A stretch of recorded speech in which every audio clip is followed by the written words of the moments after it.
Assalamualaikum madam and to all my fellow friends. Today we are going to present about our topic, which is selain syariah issues in the contemporary application of musyarakah. Before we start, let me introduce you to our team members. First, we have me, Nur Fatihah Balkis binti Karamini, and my partner is Nur Ashki binti Hamdan. So now, I will explain to you about the definition of musyarakah. What is musyarakah?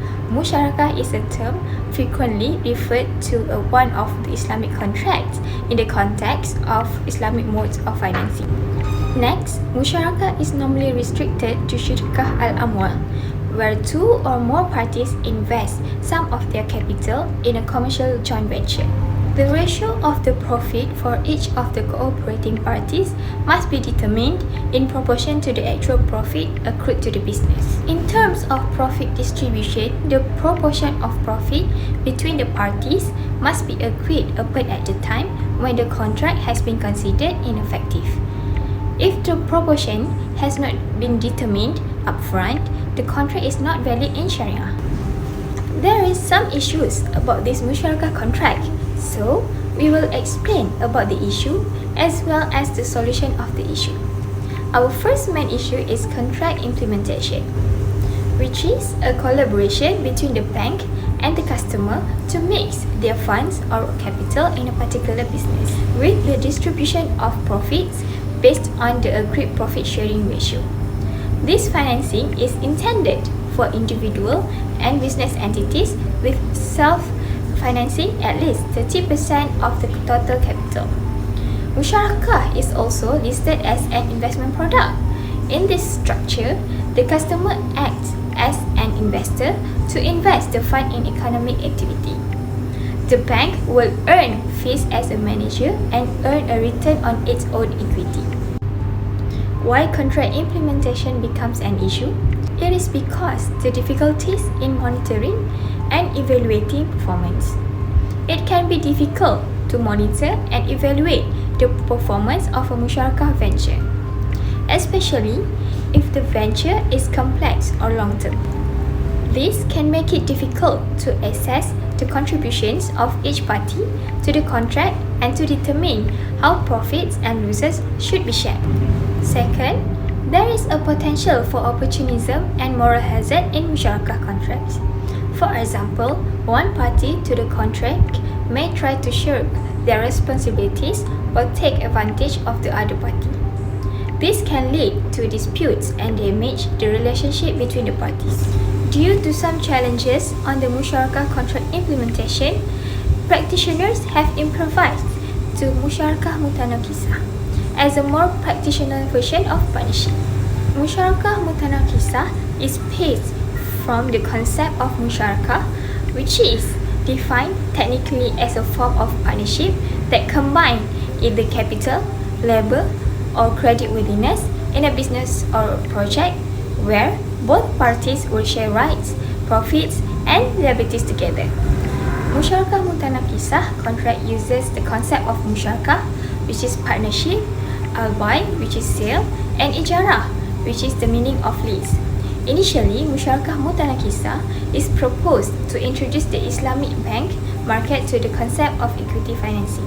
Next, musyarakah mutanakisah consists of two agreements.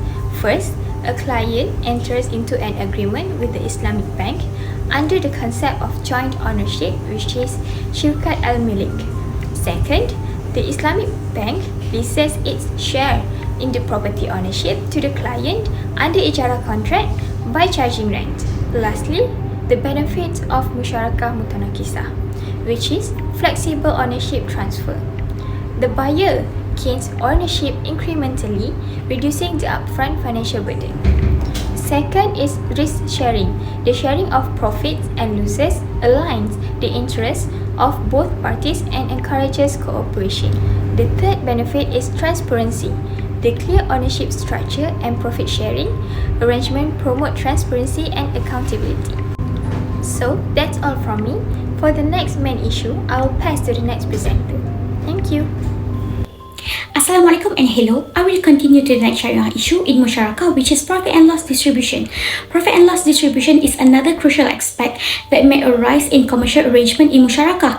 This is due to the fact that the arrangement of profit and loss between partner is the highlight characteristic of Musyarakah, and it will guarantees both effectiveness in understanding the concept of risk-sharing and its compliance the fairness principle as advocated by the Maqasid al-Sharia.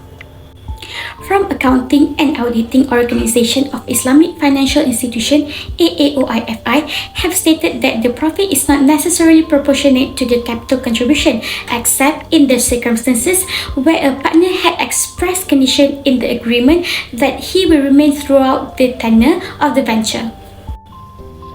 Why do you think profit and loss distribution become an issue in Musyarakah agreement? It is because of the uncertainty in profit and loss sharing. Musyarakah is a profit sharing contract, which means the party to the contract share the profit and losses of the venture in the proportion of their capital contribution.